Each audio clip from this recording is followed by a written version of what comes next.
and discussion. Um, Hope everyone's having a great day today. We're starting a little late tonight. We're going to go to 8:30 Central. So we're going to have a little bit less than 50 minutes. We're going to have about 40 minutes worth of talk time tonight. Um, how's everybody doing? You doing good this week, Adam?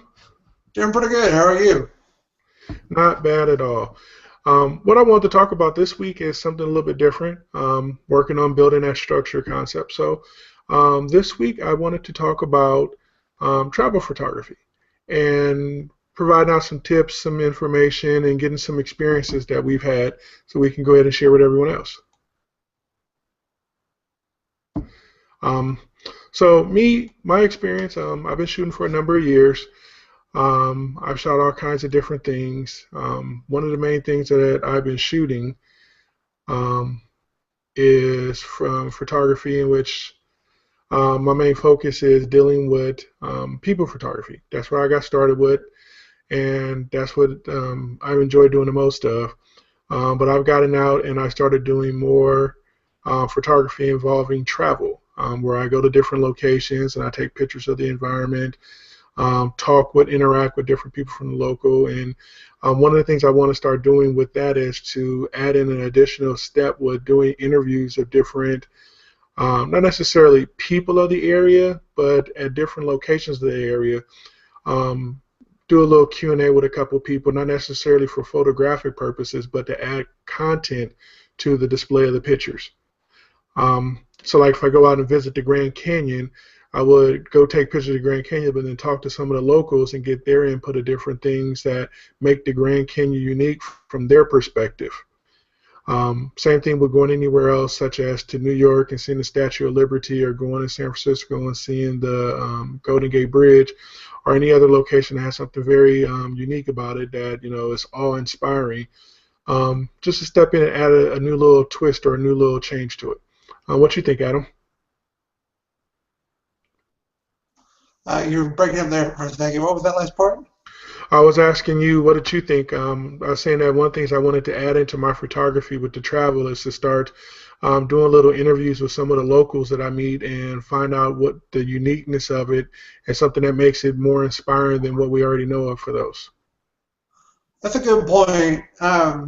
Reminds me of a trip I took down to Fredericksburg a few years ago where uh, me and my wife went down there doing a Texas road trip. And when we got there, I wasn't sure what to take photos of or what really stood out. So I went to the Chamber of Commerce and got one of their tour guides. And one of the ladies that I spoke with was real knowledgeable and pointed us in every direction. And then we gave us a small map. And that came in real handy because we were able to see all the different sites that we normally wouldn't have seen. And we were also able to meet a lot of nice people and got a few small mom and pop type stores that really made the trip that much better. Awesome. Um, so some of the places that I've visited, me personally, all of the southern half of the United States I've been to. So I've been through California, New Mexico, Nevada, Arizona, um, Texas, Oklahoma, Louisiana, um, Tennessee, Mississippi, Alabama, Georgia, Florida, South Carolina, North Carolina, and I believe I said Tennessee. So I've driven all through there from coast to coast. And I've also been up to Minnesota. I've been to Pennsylvania. I've been to New Jersey. I've been to New York. And I'm looking to add on to those locations. Um, but one of the things, like I said, I want to add on is I want to start to add more local flair, more local interactions, and get more of a better perspective because me traveling there, I may be able to capture a cool scene or something groovy about it. But a picture's worth 1,000 words, but a story can add to those 1,000 words and make it more valuable. Some of the coolest places I've been to along my voyages, I stopped off and I captured some pictures of the Manhattan skyline from the New Jersey shore across the water. And I created a picture back in 2010, I believe, when I went up there and visited for work. Drove up to there and went to one of the park areas across the water from the Manhattan skyline. And I just rattled off a whole bunch of panoramic pictures from different locations on there. And I put them together to make a big old giant panoramic picture. And one of the things I wanted to do when I had my studio was I was going to get that picture printed out as a nice size panoramic, 24 inches long and maybe 4 or 5 feet long in length. And I wanted to get it done as a canvas style and then have it hung up on the wall in my studio. I wound up not spending a lot of time there, so I never actually invested the time in getting that printed out. But that's something that I tentatively will still do because I still have the picture in a large format. It's in a high resolution TIFF file. All I would have to do is export it out as a high resolution JPEG, and then I can take it to any printer that supports large format prints and get them to print it out for me. So I encourage people when you get out to different areas to explore. But one of the things that we typically don't do too often with our photography in the digital age is we don't print out our pictures. And when we don't print out our pictures, we don't get a chance to really enjoy the other aspects of our photography. We've seen those moments and we captured them, but at the end of the day, if we're not viewing them on a regular basis, they don't have the same value to us. So print out your pictures, 4x6s, 8x10s, or if you want to get bigger, bigger can always be better if you actually capture the right scene and you enjoy it enough that you can look at it on a regular basis. How about you, Adam? I agree about printing your pictures out. I'm real bad about sometimes just taking pictures, making a few edits, and playing around with them on the computer. But there's other times where I'll take a few pictures when I go home, edit them, and order them right away. And on my desktop, I have a folder where it's just a folder for ordering pictures. And as soon as I'm done editing one, I'll just automatically save a copy there. And once every month or two, I'll just order a ton of them, whether it's, like you said, a 4x6, a 5x7, an 8x10. And I've done them up to 20x30. And they've all looked really good. And I agree about being able to see them and appreciate them more, because when you look at it on the screen, you may set it as your desktop wallpaper, or you may have it as shared just to Google Plus or Facebook or Twitter or any other social media, but it just doesn't have the same, trying to think of a good word to describe it, it doesn't have as much of an emotional attachment as when you have it printed out and you have it on the wall, or you can hand it to somebody and let them see what it looks like.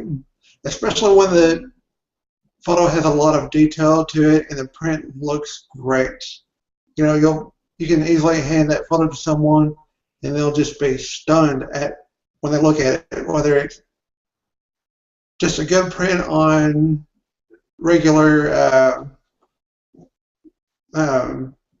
Kodak color paper, or whether it's a metallic print that has a little bit of shine to it, or whatever the case may be. It's a pretty good one there. Some of my karate pictures that I've done a couple of for a tournament where the winners took their pictures with their trophies and their plaques. And yeah, the prints definitely add to the wow factor. I had a couple action scenes that I've taken with them. And the action scenes, of course, everybody wanted the action pictures. So at the end of the day, I was left with them just holding their plaques with a couple extra pictures there. But photos that have sentimental value, they have an added value when you have them printed out versus just digital. A lot of times we get caught up in the moment, in essence, and we love what we see on our screen, whether it be on a cell phone screen, or if we're looking at it on a tablet device, or even on a computer. But once we take that extra step and actually put that picture out in a printed format, and then we can hold it, it adds a different value. Years ago, I took a picture of my son. He was probably 4 years old. It was when I first started playing with lights. First pair of lights I ever picked up was some Alien Bees. I got recommended those by Richard, my instructor over at Tarrant County College when I first took photography classes. And he was like, yeah, these are cheap and they're really great. And I had talked to a few people online before that, and they always talking about how great Alien Bees was. So I picked them up, and my son was one of the test subjects. He was probably 4 at the time. And when he flew out here to Texas to live, they got him a little, I think it was a little monkey. I can't recall what it is. I got the picture, but I had it printed out as a 24 by 36 canvas print. And it was when he first came out here, and he got him a Dallas Cowboy shirt. And he's wearing a Dallas Cowboy shirt, and he had the little monkey in his hand. He was hugging it and just looked up at the camera at the right time with the light shining on him at the right angle. And that picture on canvas is more valuable to me than the digital print that I have of it, because that canvas just makes everything look perfect about it. I have another picture that I took with a model, natural lighting at a park, and it was just kind of crazy because when I looked at the picture, it was just a picture. And for whatever reason, when I set up my studio in 2010, it was one of the pictures that I picked out to be printed. And I was like, oh, this picture's nice. I'll go ahead and use this one in the studio. And when I printed it out and I picked it up and try different places. Don't get stuck at one location for your print. You know, you can go to Walmart, you can go to Walgreens, you can go to Costco, you can go to Sam's Club, all these different places offer print options. A lot of them have online options that you can submit your prints to, and then they'll mail them out to you, or you can even pick them up local. But these canvas I got at Costco done, when I seen the picture of her at the park, how all the details just radiated out of the picture. It went from being a picture that I was just, it's a cool picture, I like it, to wow, this is stunning. And that's the factor that when you have a picture that you like can actually bring to life those emotions that you have internalized to really be able to visually see them. So I always encourage people, you know, when you take the pictures, always when you press that button down on that button, be motivated with something in that picture that you like about it. But when you go to print, sometimes the pictures can do more justice when you print them than when you just look at them on the screen. Very well said. And to add to that, not only from your regular camera, but also your cell phone. Mm-hmm. Now, for the longest time, I didn't print cell phone pictures at all, just because I thought, well, it's low resolution, the image size isn't too large. I thought, well, it's just going to look pixelated or it's going to look bad when it's printed. But a few years ago, I decided to submit 3 or 4 ones that I just took a family member. Just thought I'd send them in just to see what they would look like. And when it comes to 4x6s, they're usually, 40 to 60 cents, just depending on where you get them from. Not that expensive. But when they came in, I was kind of shocked that there was detail in the pictures at 4x6. And I reordered those same ones at 5x7. You can still see all that detail is still there. But when I ordered them at 8x10, a little fuzzy, not as sharp, but you can still get some of the detail in, and it still had all the elements that you wanted. And it would still be a great emotional picture to hang on to. Mm-hmm. Yeah, one of the things, technical information time, one of those things about it is that with your camera, everybody always talks about megapixels. There's always a megapixel race. Part of the megapixel race, though, is the sensor. And the reason why you want to have a bigger sensor is that the smaller your sensor is, the lower light sensitivity you're going to have to it. So the more light you have, the better opportunity you're going to have to take a better picture. The lower the light is, the more the picture is going to become pixelated, grainy, and it's going to be things involved with it, with elements that is going to be artifacts, deformities inside the picture. So when you deal with a cell phone camera, you're talking about basically a little small thin piece of sensor. Just put it in the inches world, since that's what a lot of us talk about over here in America is inches. A cell phone camera may have a sensor in it that's going to be 1 inch in height by maybe 3 inches in length. So it's going to be really small. Then when you step up from that type of sensor inside your cell phone camera up to a point and shoot camera, it's typically going to be 2 inches by, say, 5 inches. It's going to be a lot bigger. It's going to be able to grab in more detail. But but your point and shoot had a decent opportunity with that sensor size to be able to handle the lighting better. Now, when you step from that to what's called an APS-C sensor, which is typically in the lower end or the crop sensor DSLR cameras, you're looking at a sensor that's going to typically be 4 inches by 8 inches. It's going to be a nice big sensor on there in comparison to your cell phone, in comparison to your point and shoot. It's going to be bigger. But then if you step up to the next range, which is a full frame sensor, more along the lines in a professional quality camera, they would call it, you're looking at a sensor that goes from 8 inches to typically 6 to 7 inches in size. That's going to be in height, and you're talking about in length, it's going to be 8 to 10 inches. It's going to be a nice big sensor, and that sensor is going to be big in comparison to your cell phone. So you can see just in looking at that how the light sensitivity and the artifacts is going to be different from a full frame down to a cell phone camera. And now, if you think that that is great, you can then step out of the SLR arena and get away from that format and then get into what's called medium format and large format. And this is from the film days, and it's transitioned over in some forms to the digital medium. But you can get into a sensor that is much bigger than an 8. You're talking about a sensor that's going to be 12 to 14 by 20 inches. You're talking about a huge sensor in relationship to the 1 inch that I originally divide. In the format that we have now, the professional sensors, the DSLRs, they're going to be considered with a 35 millimeter sensor. So 35 millimeters is going to be the length of it. When you get into medium format, you're dealing with sensors or the film that's going to be 4 by 6 inches in length or 5 by 7 inches in length. So you're talking about a pretty big sensor where you're going to be able to capture a lot of details, a lot of data in there, which is going to have very minimal artifacts on most of what you see. With a 4 by 6 or a 5 by 7 sensor, you can tentatively blow that up to billboard picture size and still have quality detail as if you've taken that and put it onto a little small 4 by 6 because you're dealing with a 4 by 6 negative. Then you have also large format prints, and those are 8 by 10s and larger. You know, think about an 8 by 10 print, and that's your negative that you start your phase with blowing up. You know, that's what can be used to put not billboard, but pictures on the sides of buildings. And that's basically what it can blow up to be and still be no artifacts, be nice and crystal clear and all that other good stuff. So the technology is there. It's definitely much bigger and better what we have, and also there's cost involved with that. So you're going to be dealing with a lot of costs when you start getting those sensors to get bigger and better.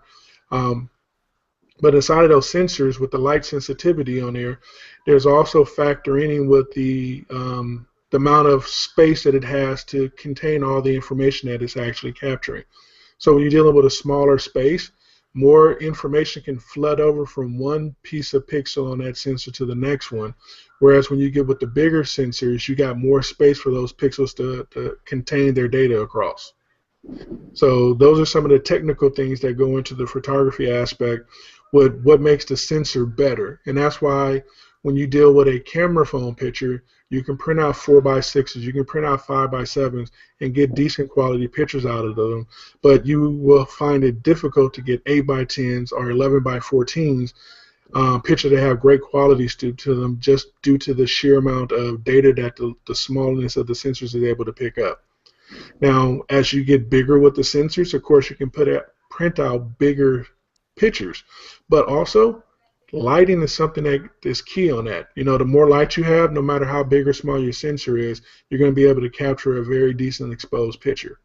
So always think about your pictures. You want to think lighting first, lighting second, lighting third, and then next thing you know, you want to think about your subject, because your lighting is what's going to shape your subject inside of your picture.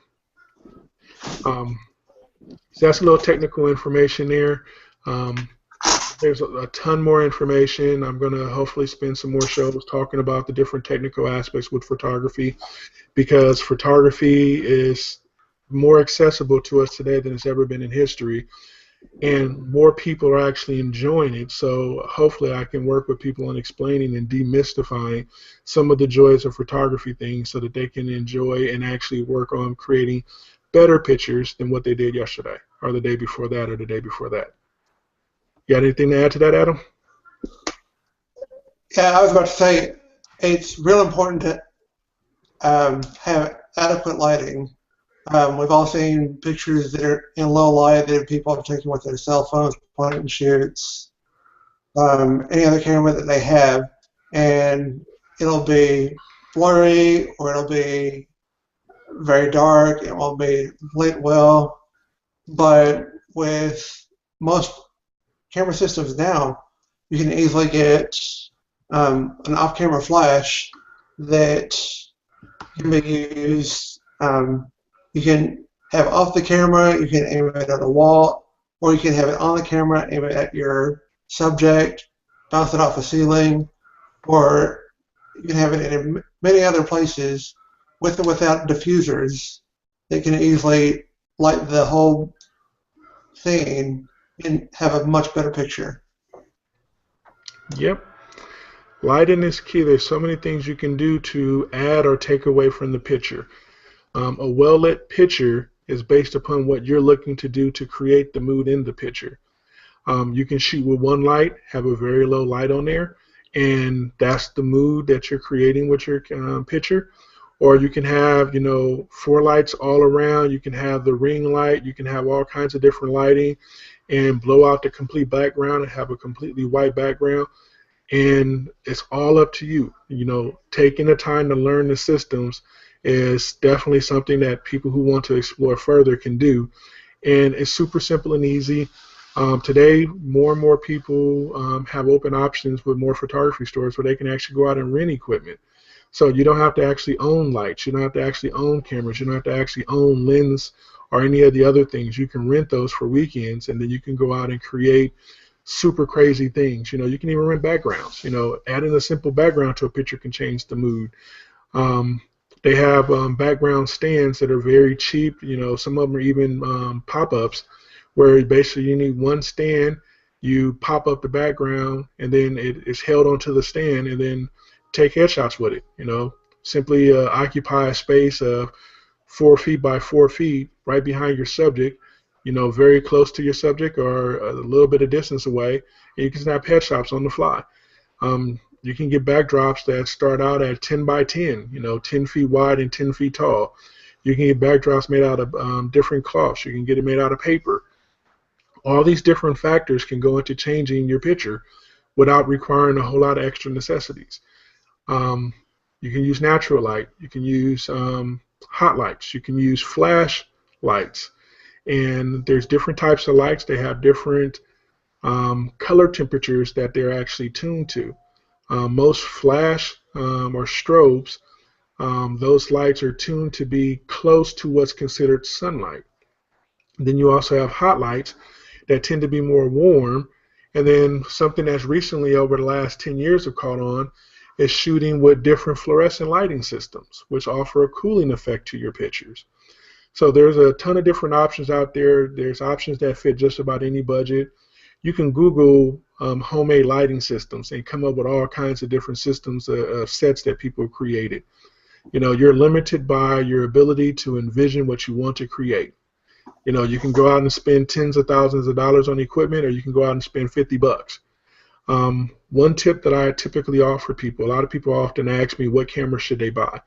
And I don't, I'm not paid by Nikon, I'm not paid by Canon, I'm not paid by anybody with money or anything like that. I personally shoot with a Canon. And the reason why I shoot with a Canon is that when I first purchased my first DSLR in 2005, I looked at a lot of football games at the time, and just about everybody on the sidelines of football games was shooting with Canon gear. So I was like, well, if they're doing it with sports photography, I should be able to do it too. And that's the only reason I bought into the Canon family. I didn't look at Nikon at the time, but I don't not recommend Nikon to people. My recommendation is very simple. Get you a memory card, go down to a local camera store, and when I mean camera store, I'm talking about an actual place that is designed to sell cameras and cameras accessories and props. Out here locally, I go to a place called Competitive Camera. I've also visited Arlington Camera. I have a friend that works there. Hey, Matt Redden. And I have no problem with going to any camera store, but go down to one, talk to them, rent you a Nikon body and lens for a weekend. And then the next weekend, rent you a Canon lens and a body for the weekend and take pictures with those camera bodies and see which camera actually suits your needs and your interests with the menu. Um, Sony is also out there. They're very big. I'm quite sure there's rentals available for them. Same thing with Olympus and the other manufacturers. But Canon and Nikon is the biggest out of the camera vendors out there. So I always tell people rent them. And the key component is not to look at renting or renting the lower end camera that you may start out with. Feel free to rent a high end camera. Feel free to rent a mid end camera. But rent something that fits your budget. Make sure that your memory card works with it. Use it for the weekend and see how the camera feels in your hand. And the feeling in your hand is not just the grip. It's how do you get through the menus? How does the automatic mode works for you if you've never shot with a DSLR before? How does the menus change when you go look at the pictures? How does the menu change when you go to change settings with the picture? How easy is it to look online and find information about the camera on how to use it or any known problems with it? A few times I've seen people get online and complain about different issues with different cameras from the manufacturers. And some of the bigger, well-known people out there who have hundreds of thousands or even millions of people that pay attention to what these people talk about, they get on there and rant about something is wrong with the camera, and they try not to get on about there and complain about it, but then they start to throw that muscle behind it, and next thing you know, the manufacturer now wants to be overly supportive of helping them resolve their issues. Those are things to consider, because at the end of the day, you may be starting out and you may not have 100,000 or 500,000 people that pay attention to what you talk about. So when you have problems, how easy will it be to get any type of support for it? Your local camera store should be great. If you don't get that vibe from them, you don't get that interaction from them, go try another. And if you don't get it from them, go try another. Most major metropolitan areas have at least 4 to 5 major camera vendors that's in the local area. If you're in a more rural area, you may not have as many options available to you. So try to build that interaction with them. And at the end of the day, what really matters is take that memory card out, put those pictures onto your computer, or even go out to your local print place and print them out and see how the results turned out for you. And that should be your decision process on which camera you want to buy. You're buying into a system typically. When you buy a Canon camera, you don't just buy that camera and the lens and then you're happy. Typically you're going to buy another lens at some point, and then typically you're going to buy another body at some point. And you start to invest in that whole line of camera gear. So when you make that choice, you're talking about a 10, 15, or 20-year commitment with it. And it's not like our cell phones where people change cell phones out every year or every 6 months or every 2 years. When you buy into a camera system, you're typically investing thousands of dollars into it over a time period. So make sure you get something that you like, something that you feel comfortable with, because Nikon guys, a lot of them online will beat the drum that Nikon is the greatest thing since sliced bread. Canon guys will get online and beat the drum that Canon is the greatest thing since sliced bread. But that doesn't mean it's going to be great for you as a user. So take that in consideration. What's best for you is going to be the best camera that fits for you to use, because if you buy a camera based on someone else's advice and it doesn't fit what you want to do, that investment is going to be wasted, and it's going to sit to the side, and you're going to be upset and disappointed, not only at that person, but at the money that you lost. My next tip I typically tell people is don't be afraid to buy used. Go to Craigslist and find someone who's selling a camera local, meet up with them, bring a memory card with you, take a couple pictures with it, and make sure that the picture's right to the memory card and everything looks good. Buy used. Someone else is getting out of the business of it. You don't have to take that hurt, take that loss of money. A new camera system can start off from as little as $500 or go up to $2,000 just to start. Well, that $500 camera you can probably get used for $200. That $2,000 camera used you can probably get for $1,200. So is it better to start off with a $2,000 investment, not knowing what you're going to dive into, or would it be better to start off with a $1,200 investment? Would $500 out your pocket be better, or would $200 be out your pocket? You're not going to get brand new equipment, right off the shelf, the latest and greatest, but at that point in time, you're just starting out. Doesn't matter that you have the latest and greatest. What matters should be that it works. So don't hesitate to go find something local and find something used if that's what the opportunity affords you, because at the end of the day, If you really like that Canon or you really like that Nikon or that Sony that you found on Craigslist, and if it's not really working out for you because someone had done something to it that you wasn't able to detect before, now you know that you're invested in there. Go buy the brand new one. Feel happy with getting that brand new toy and putting it in your hand and going to use. So that's my tip for the moment with photography purchases and usage. Do you have any tips you want to contribute, Ivan? When it comes to buying used gear, I've run into that. I bought a lot of used gear before. Everything from used flashes to used lenses and a few other odds and ends. If you're going to buy used gear, try to buy it locally if you can, just like Calvin said. If you can meet with them, or if you can even go to a local camera store like Arlington Camera or any other actual brick and mortar camera store.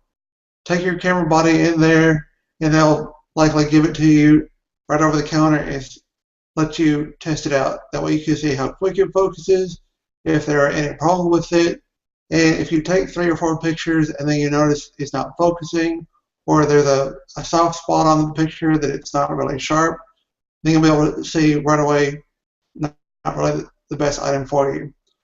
Also, if you order from camera stores online, I've ordered through Adorama, B&H, and KEH. And there was only one time I had a problem with a lens that I bought through Adorama. And it wasn't focusing just right. So I called them up, told them what was happening. They said, no problem. Luckily, the box came with a return label just in case anything was wrong. I sent it back to them. There was no problem at all. I've also read stories online where people have bought lenses through a friend of theirs or from somebody they met up real quick and they weren't really prepared, and then they take the lens, the flash, whatever it is they bought, and then maybe 2 or 3 days later or a week later, it just stops working. So just keep that in mind also when you're buying used gear. It hasn't personally happened to me where I bought something like that and it's died right away, except for one instance. But just if you can, meet up with that person or go to the local store and play around with it. Not just one or 2 pictures, but 3, 4, 5 dozen if you can. Now, not necessarily taking a flash and just popping it over and over and over, because that'll warm up the flash real quick. And on a lot of the newer flashes, that they may have temperature gauges on the side of them, and they'll get warm real quick, and then they'll lock up. But just take a few pictures or take a few flash images a few times. Maybe at full power, half power, quarter power, eighth power.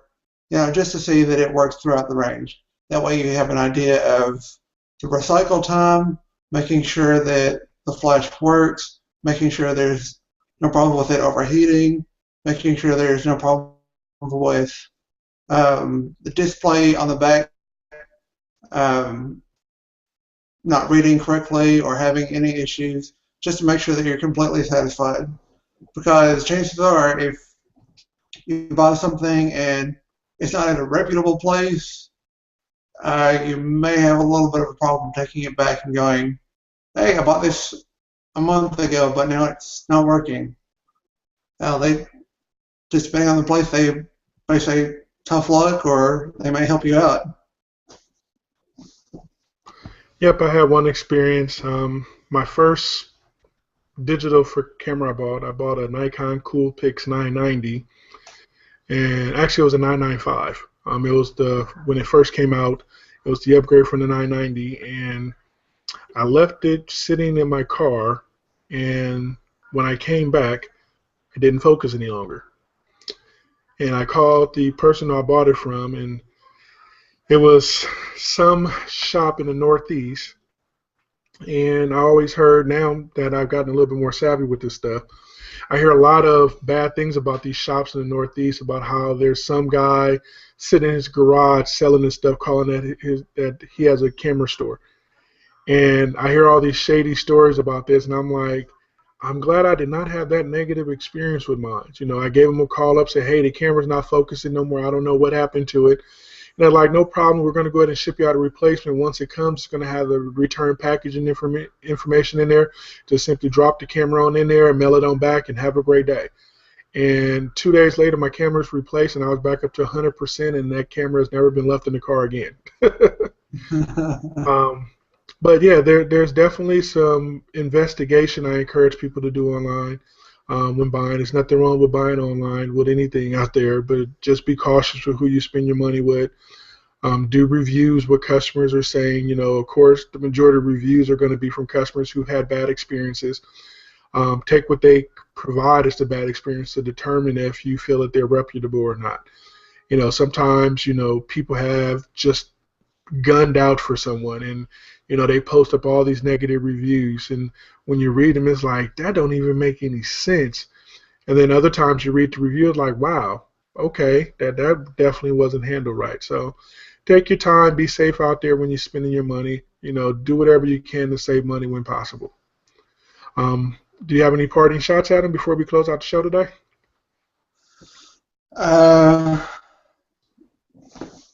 Not right offhand. Okay. Well, basically, I just want to tell people, you know, get out there and travel as often as you can. I realize that in today's economy, it's not always easy to get out and travel.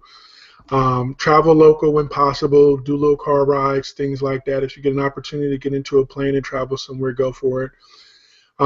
Live life, enjoy it, capture what you can, but also enjoy everything else. So that's it for this week. Photography Systems in Discussion. I'm Calvin. That's Adam. Have a great day. See you later.